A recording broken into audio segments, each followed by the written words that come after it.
Hello everyone, welcome on Galaxy academy. आप लोगों का गैलेक्सी एकेडमी में स्वागत है। कैसे हैं आप लोग? उम्मीद करती हूँ आप लोग अच्छे ही होंगे, स्वस्थ होंगे, मस्त होंगे, खुश होंगे, खुशियाँ बांटते ही होंगे।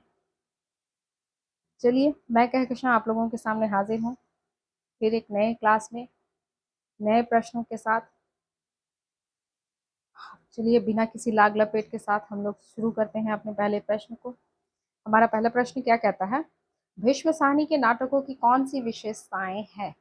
भारतीय नारी की पीड़ा का प्रभावी प्रस्तुतिकरण। बी नंबर, भारतीय संस्कृति के पुनरुत्थानवादी अभिव्यक्ति। सी नंबर, मध्यकालीन धर्मांधता, अनाचार तथा तानाशाही की सामयिक संगति। डी नंबर, सांप्रदायिक एकता और राष्ट्रीय अखंडता की अभिव्यक्ति।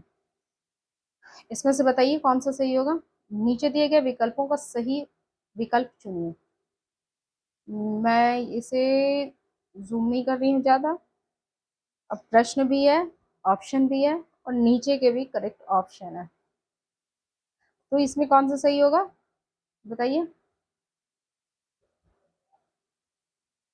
तो इसका सही उत्तर होगा आपका बी नंबर, यानी ए और सी। ए और सी क्या होगा? भीष्म साहनी के नाटकों की विशेषताएं क्या है? भारतीय नारी की पीड़ा का प्रभावी प्रस्तुतिकरण, बिल्कुल। और सी नंबर में क्या है हमारा? मध्यकालीन धर्मांधता, अनाचार तथा तानाशाही की सामयिक संगति, बिल्कुल सही बात है।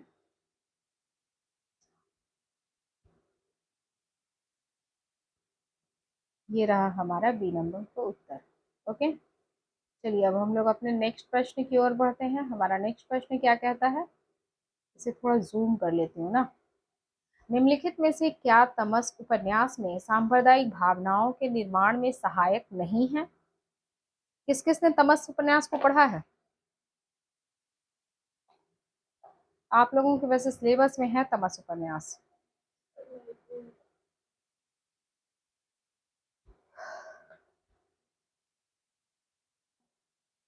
अच्छा, इस मैं उत्तर बताने से पहले आप लोगों को कुछ बताना चाहती हूँ कि तमस उपन्यास का समय बताना चाहती हूँ कि तमस उपन्यास कब आया था। कब आया था? 1973 में। और इसे 75 में साहित्य अकादमी पुरस्कार मिला था।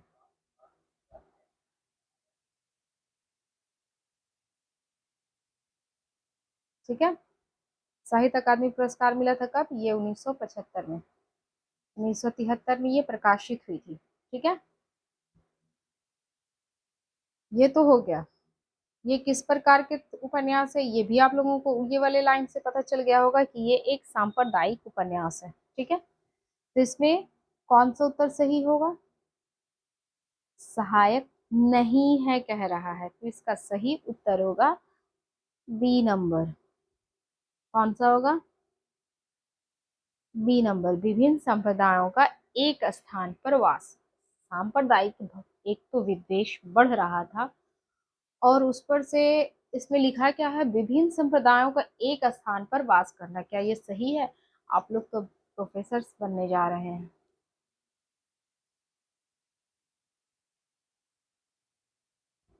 इसलिए एनटीए ने ऐसा प्रश्न पूछा, और पूछ भी सकता है।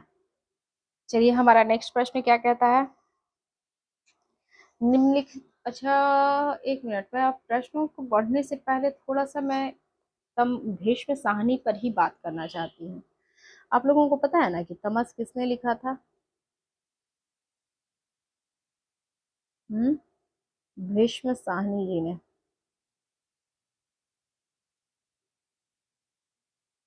ओके, भीष्म साहनी के उपन्यास जो हैं वो कौन कौन से होंगे? तो झरोखे बताई थी मैंने, झरोखे, कड़ियाँ, तमस, बसंती, मैयादास की माड़ी, कुंतो, नीलो, नीलिमा, नीलोफर, जय हिंद की सेना, भाग्य रेखा। ये भीष्म साहनी के कुछ उपन्यास है, चुनिंदा उपन्यास, जो आपके सीक्वेंस में भी आते हैं, कई बार पूछे गए हैं। ये एनटीए ने पूछा है। ठीक है, याद करते चलेंगे आप लोग तो ज्यादा अच्छा होगा। निम्नलिखित में से कौन सी रचनाएं पुष्पदंत द्वारा रचित नहीं है? कौन सी उपन्याय पुष्पदंत द्वारा रचित नहीं है? तो आदि पुराण, योगसार, जसहरचर्यु, उत्तर पुराण।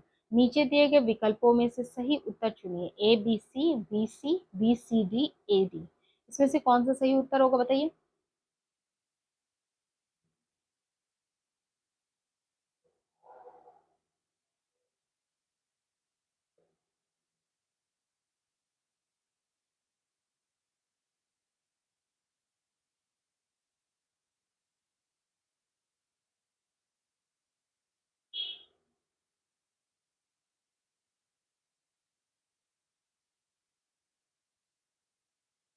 ये प्रश्न थोड़ा विवादित प्रश्न है, ठीक है।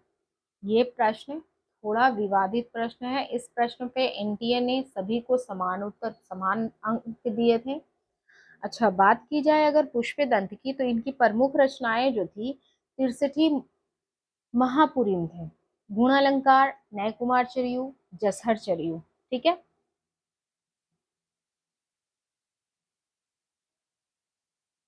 पुष्पदंत द्वारा रचित नहीं है, जबकि इसमें सभी के सभी हैं। ओके, इसमें जबकि सही सभी के सभी हैं। और एक बात अगर की जाए तो पुष्पदंत के द्वारा के लिए तो इन्हें हिंदी का भवभूति कहा जाता है। किसे? पुष्पदंत को हिंदी का भवभूति।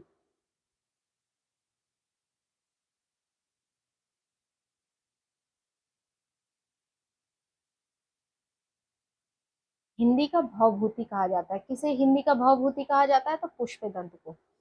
ये प्रश्न एनडीए पूछा है, आप लोग याद रखेंगे। दूसरा इससे रिलेटेड है, इसी से रिलेटेड, मतलब पुष्पदंत का, कि पुष्पदंत ने अपने काव्य में चौपाई छंदों का प्रयोग किया है। किस छंद का प्रयोग किया है?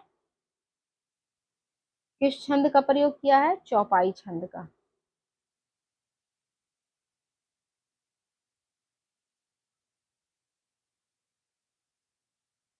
किसने किया था? तो पुष्पदंत ने। क्लियर?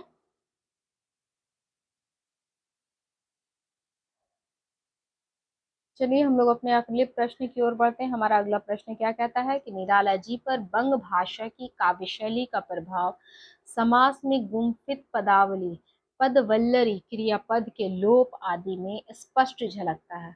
लाक्षणिक वैलक्षण्य लाने की प्रवृत्ति इनमें उतनी नहीं पाई जाती जितनी प्रसाद पंत में। क्या है? फिर से पढ़ो इस क्वेश्चन को, क्योंकि जब इस तरह का कोटेशन आए तो उसे एक दो बार जरूर पढ़ना चाहिए। इस पंक्ति को पढ़ते ही पढ़ते आपको समझ में आएगा कि ये किस आलोचक ने लिखा था, किस आलोचक का ये हो सकता है शब्द। चलिए मैं इसे फिर से पढ़ती हूँ। निराला जी पर बंग भाषा की काव्य शैली का प्रभाव, निराला जी पर बंग भाषा की काव्य शैली का प्रभाव समास में गुम्फित पदवल्लरी, क्रियापद के लोप आदि में स्पष्ट झलकता है। लाक्षणिक वैलक्षण्य लाने की प्रवृत्ति इनमें उतनी नहीं पाई जाती जिनमें प्रसाद और पंत में। सही बात है, इतनी लाक्षणिकता नहीं है निराला में जितने की प्रसाद पंत में मौजूद है। तो इसके कथन किसके हैं, थोड़ा सा ऑप्शन में हम लोग देख लेते हैं। हजारी प्रसाद द्विवेदी, रामचंद्र शुक्ल, रामस्वरूप चतुर्वेदी, नगेंद्र। कौन सा इसमें सही उत्तर होगा? तो इसका सही उत्तर होगा रामचंद्र शुक्ल। इसका सही उत्तर क्या होगा? रामचंद्र शुक्ल। इसको किसने लिखा था? रामचंद्र शुक्ल ने।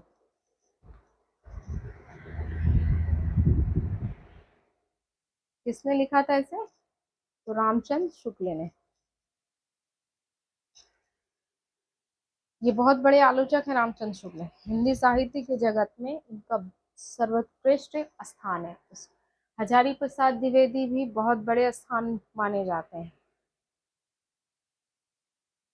वैसे तो रामस्वरूप चतुर्वेदी और नगेंद्र की जब बात की जाए तो इनका भी कद किसी से कम नहीं है, लेकिन रामचंद्र शुक्ल की जब बात आती है तो उनके सामने सभी लोग पीछे हो जाते हैं। क्योंकि इन्होंने जो हिंदी साहित्य के इतिहास के अलावा इन्होंने और भी कई चीज़ों पर अपनी लेखनी आजमाई है। तो बहुत ही जबरदस्त थी वो देखने।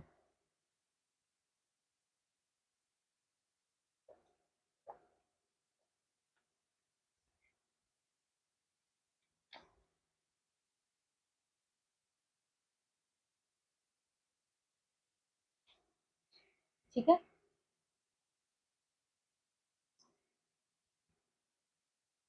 अच्छा, और एक बात, मैं और एक बात करना चाहती हूँ इससे रिलेटेड।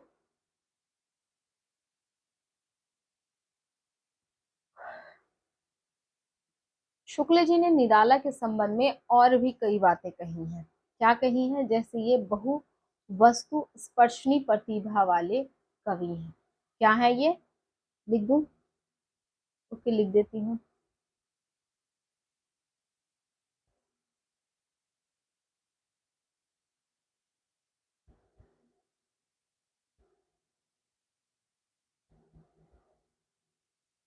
बहु वस्तु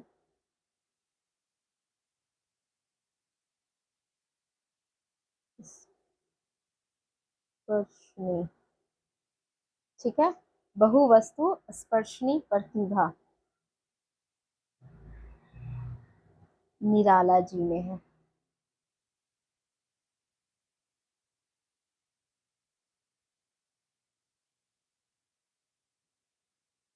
ये किसका कथन है? तो ये कथन रामचंद्र शुक्ल का है। एक तो आप लोग ऊपर पढ़ रहे हैं कि निराला जी का क्या कथन है, आप लोगों के सामने है। दूसरा ये कथन है बहुवस्तु स्पर्शनी प्रतिभा निराला जी में है। ठीक है। अच्छा, निराला जी को इसके अलावा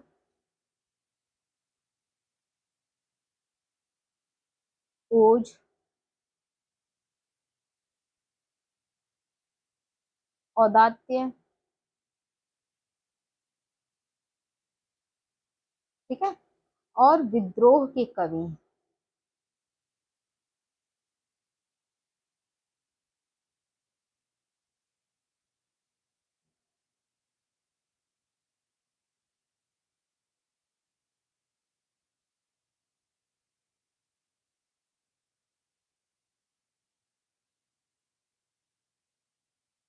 कई बार प्रश्न ये पूछा है, ओज, औदात्य और विद्रोह के कवि किसे कहा जाता है? तो निराला को। ठीक है, आपको ऑप्शन में कई कवि के नाम होंगे, उसमें आइए निराला जी आएंगे। ठीक है,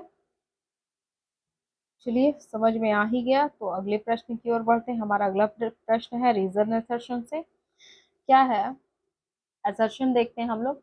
दूसरा तर्क, एक मिनट एक मिनट एक मिनट, हाँ, असर्शन में क्या है? कविता केवल वस्तुओं के ही रूप रंग में सौंदर्य रूप रंग सॉरी रंग रूप में सौंदर्य की छटा नहीं दिखाती, प्रत्युत कर्म और मनोवृत्ति के सौंदर्य के भी अत्यंत मार्मिक दृश्य सामने लाती है। ठीक है, यह है assertion। और रीजन की बात अगर होती है तो वो विकसित कमल के सौंदर्य का चित्रण जो करती है, वो शव नोचते कुत्तों के विभत्स व्यापार की झलक नहीं दिखाती, क्योंकि विभत्स व्यापार का चित्रण शास्त्रोनुमोदित नहीं है। इसमें कौन सा सही होगा? तो इसका सही उत्तर है ए सही और आर गलत, यानी एजर्शन सही है और रीजन गलत है।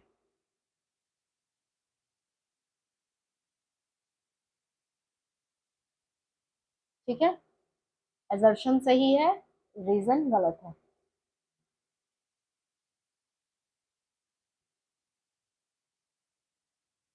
नेक्स्ट प्रश्न रीजन एसर्शन से फिर है।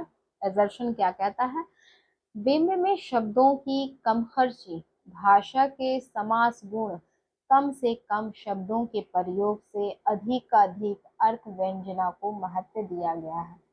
रीजन में क्या है? बिंबवाद के समर्थकों का मानना था कि विषय का सपाट और प्रत्यक्ष निरूपण किया जाना चाहिए। तो इसका क्या होगा? कौन सा सही होगा रीजन एसर्शन में?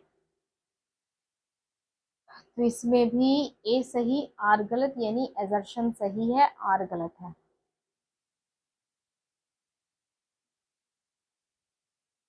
ठीक है, नेक्स्ट प्रश्न ये भी रीजन एसर्शन से है। क्या है एजर्शन में? 19वीं शताब्दी के नवजागरण भक्तिकालीन लोक जागरण से भिन्न इस बात में है कि वो उपनिवेशवादी दौर की उपज है। ठीक है, ये सही है। रीजन पढ़ते हैं, उनकी ऐतिहासिक अंतर्वस्तु एक समान है। क्या बोल रहा है? उसमें उनकी ऐतिहासिक वस्तु अंतर्वस्तु एक समान है। किसी की भी ऐतिहासिक अंतर्वस्तु एक समान कैसे हो सकती है? सवाल ही पैदा नहीं होता है। तो यहाँ इसका उत्तर क्या होगा? डी नंबर, ए सही आर गलत। ठीक है, नेक्स्ट प्रश्न हमारा ये फिर से एजर्शन रीजन का है। एजर्शन क्या कहता है? कला का आस्वाद युग निरपेक्ष नहीं होता है, शाश्वतता का गुण कालजयी कालकृतियों में सहज अंतर्भूत नहीं होता है।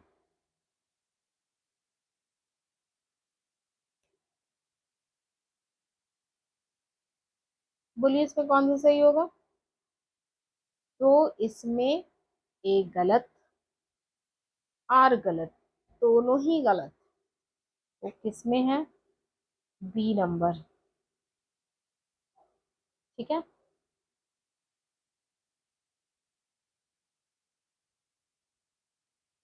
नेक्स्ट प्रश्न हमारा क्या कहता है? उपर्युक्त अनुच्छेद के संदर्भ में काव्य मनुष्यों की दृष्टि से समन्वयात्मकता होने का आधार क्या है?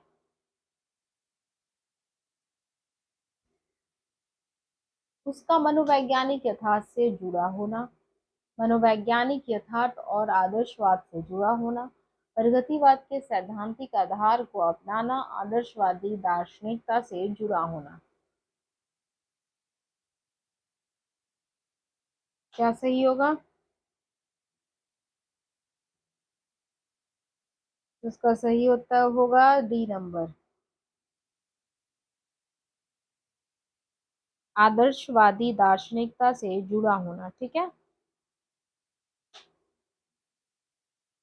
हर किसी को आदर्शवाद की दार्शनिकता को बिल्कुल भी अपनाना चाहिए, बिल्कुल ही, और अपनी संस्कृति से जुड़े हुए होना चाहिए। बिल्कुल सही बात है।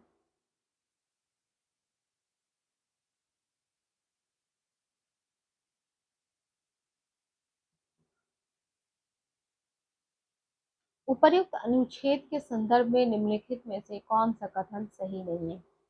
काव्य में सुंदर के साथ असुंदर का समावेश रहता है। काव्य का मूल प्रयोजन सत्य के रूप में ही अभिव्यक्त होता है। सी नंबर, कवि क्योंकि लोक की यात्रा करता है इसलिए सुंदर के साथ असुंदर का चित्रण संभव नहीं है।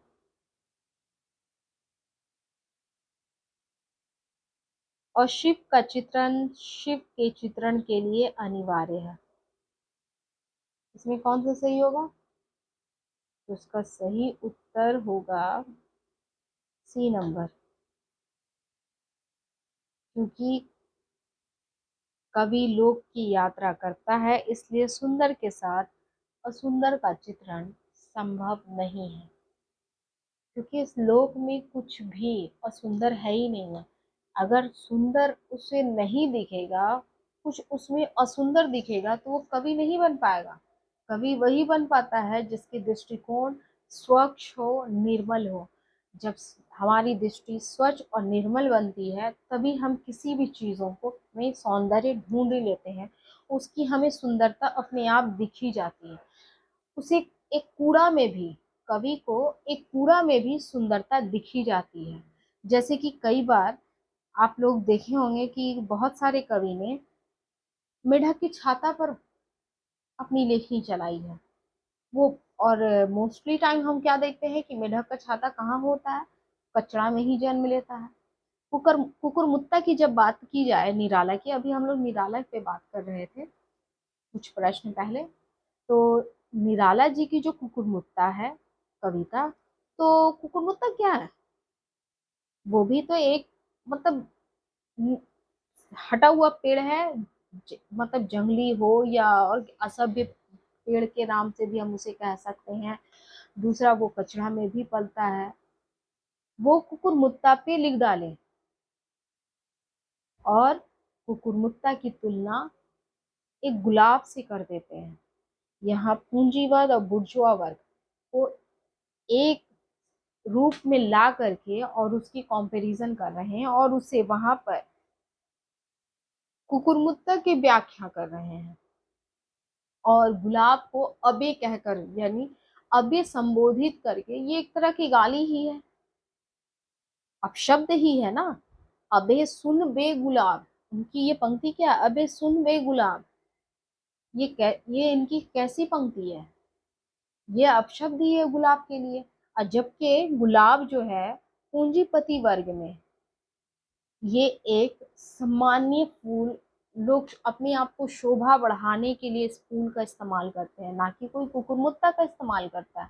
किसी को नहीं देखे होंगे कि कोई बाल में, मतलब लड़कियां बाल में लगाती हैं और बॉयज जो हैं या मेल मेल जो हैं वो लोग अपने वो सूट में लगाते हैं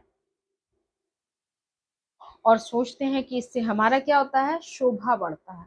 लेकिन कोई कुकुरमुत्ता को नहीं लगाता है, ना ही वो बाल में लगाती है, ना ही वो अपने सूट में लगाता है। किसी से कह दो तो लगा ले, वो बोलेगा अरे क्या तुम बोल रहे हो, बोलने से पहले कुछ सोचते हो, समझते हो, इस तरह की बातें वो करेगा। जबकि गुलाब की लगाने की जब बात की जाए तो बोलेगा हाँ हाँ बिल्कुल जरूर जरूर, ये इस तरह का बात है।